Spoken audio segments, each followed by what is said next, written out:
be wood if I was. Hello and welcome to Warriors HQ from a 10,000 capacity Scotstoun Stadium. Preparations are building nicely towards our Guinness Pro14 semi-final against the Scarlets, and there are a handful of tickets remaining. So to join us in the sun tomorrow night, head over to glasgowwarriors.org to snap up the last remaining few. Earlier today we named our team to face the reigning champions, and I caught up with head coach Dave Rennie, who talked us through his starting 15.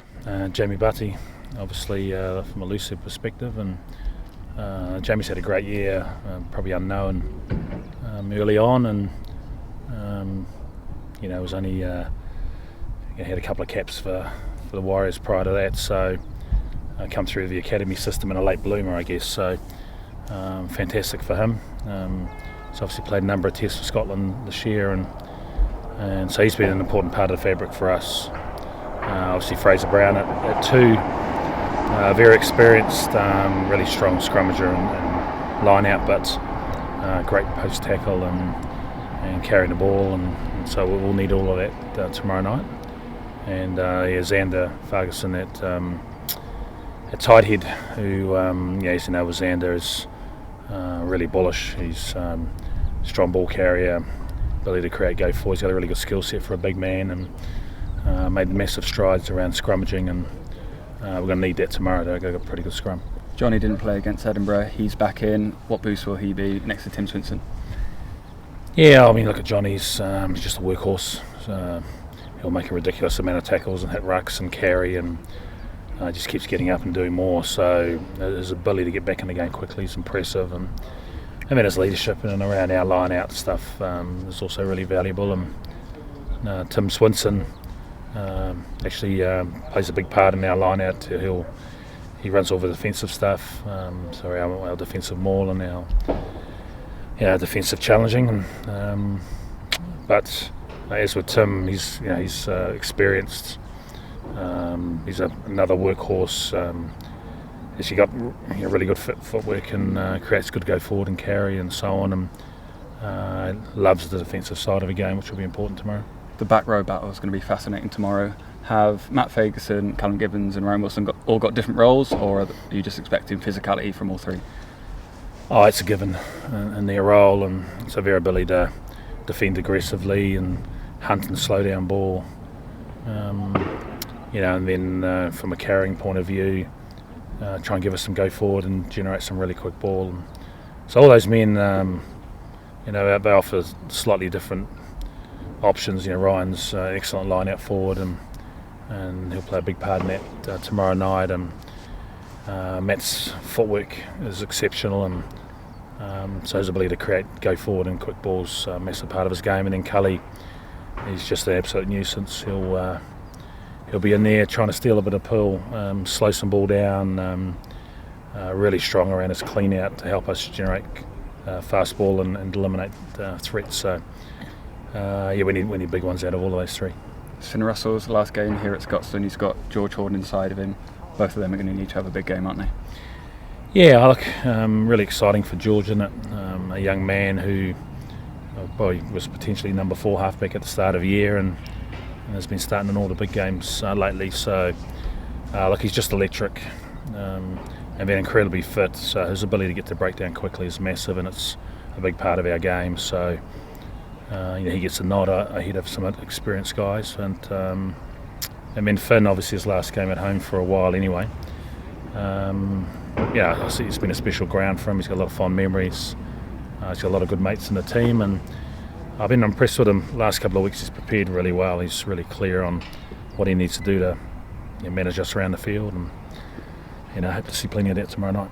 Sam Johnson and Nick Grigg know each other really well in midfield. They're both in excellent form. Is that why you picked them? Is that based on their form? Yeah, I mean, it's tough on others. We've got Alex Dunbar and Hugh Jones, who obviously international players. But what we felt was that the distribution ability of Sam, his footwork, his defensive abilities, he's punishing the tackler, and really good communicator, Sam. So look, he's probably been our form midfielder throughout the year. So obviously we've got to pick him, and then Nick, he's a little bit different. He looks like a hooker. He's about 5 foot bugger all, but he's got great footwork. He's really quick. powerful post tackle, and so he has the ability to generate, go forward, and again give us something to work off. So like I say, we've got good depth there, but those two have been the standouts for us. And finally, in the back three, you've got three individuals that can make something happen out of nothing, haven't you? Yeah, they're all excitement machines. DTH, he's dotted down 4 times since he's been back to add to his record try scoring, and he's been great. We all know his ability with the ball in hand, really powerful legs, ability to break tackles, and a really good skill set. And so you combine that with Tommy on the other wing, who aerially is as good as anyone in the game. Very quick, quality finisher, and got a massive work rate, which will be important for our counter.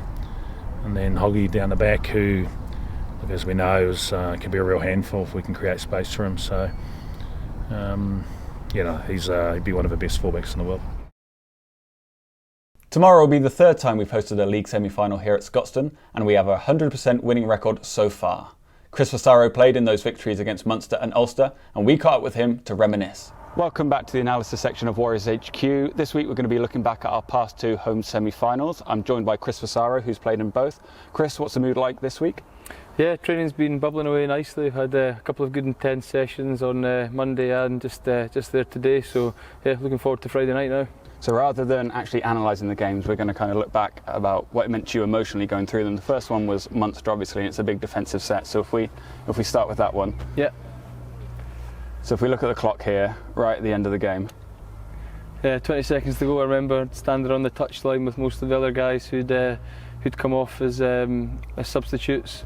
I think Gregor was there as well. Everyone was pretty tense, and it was just obviously Munster are throwing everything at us, so a wee bit scrappy defensively for us. But obviously the boys dug in deep. Is it hard for you? Would you rather be out there than watching on the touchline? Yeah, probably. You get more caught up in it when you're on the touchline watching, and you feel the nerves more. Whereas when you're on the pitch, you just kind of go instinctively with what's happening in front of you. And what are the messages? What is everyone shouting onto the field? I think we're just trying not to commit too many numbers to the breakdown, making sure we're on sides, we're always giving that metre around the ruck, and just really focus not to give away anything silly and let them get down in our half.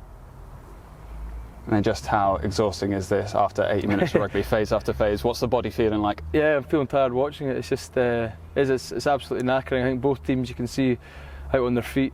Boys are just giving it everything, and it's good energy from our backs there, flying up in defence. I think that was Jacko there. Great cover tackle from Rob Harley. And then we knock them into touch and we get the win. And what was the emotions like there? We saw what it meant to Gregor. What did it mean to you? That was the first time we've been to the final. Yeah, I think it was just euphoric. You couldn't hear anything. It was the crowd were deafening, and it was great to see the stands go up again. Hopefully we'll get a similar reaction on Friday night. And you can see that's a young Scott Cummings there. His whole life's ahead of him.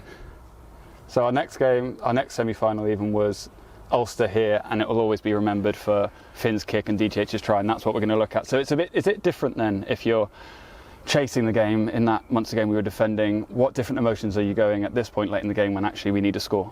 Yeah, I think it's probably when you're attacking there's a bit more desperation involved. Like you say, defensively it's just more about focus, making sure you're not giving away penalties, whereas in attack, there's hard work, especially from the forwards. We're in the 22, we're working same way, and it's always more difficult to defend. So we know if we keep hold of ball and stick to our shape, we'll eventually find a crack in Ulster's defence. And as you see coming up in a few phases, Finn has the balls to chuck a big ball out wide, and DTH has a great finish. Is that it? Just patience though, just stretch to the defence, and are we hoping that they make a mistake here, or are we just trying to build some space? When Gregor coached us, we had great belief in our shape, so we just stuck to it. Forwards kept going the same way.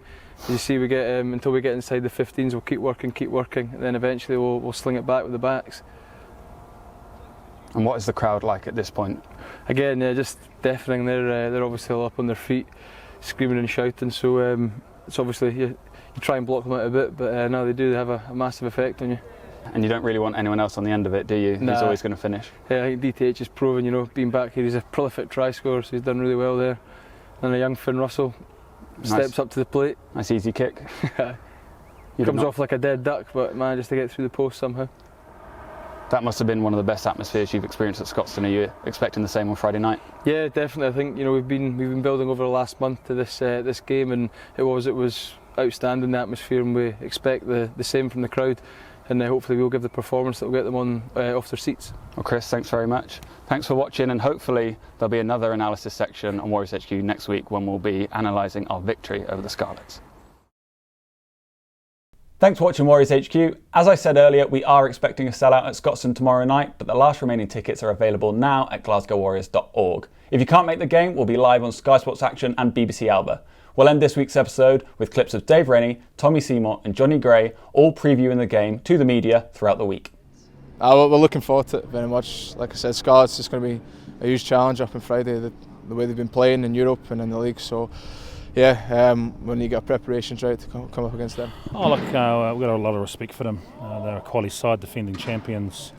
Had a great season and a good performance in Europe. So we're well aware of that. We've got a pretty good side as well. We've prepared really well, and we want to get out and show down on the weekend. So like I say, we're going pretty light this week and plan to have a full tank heading into Friday. The fans are imperative in making us a fortress. It's their team, it's their stadium.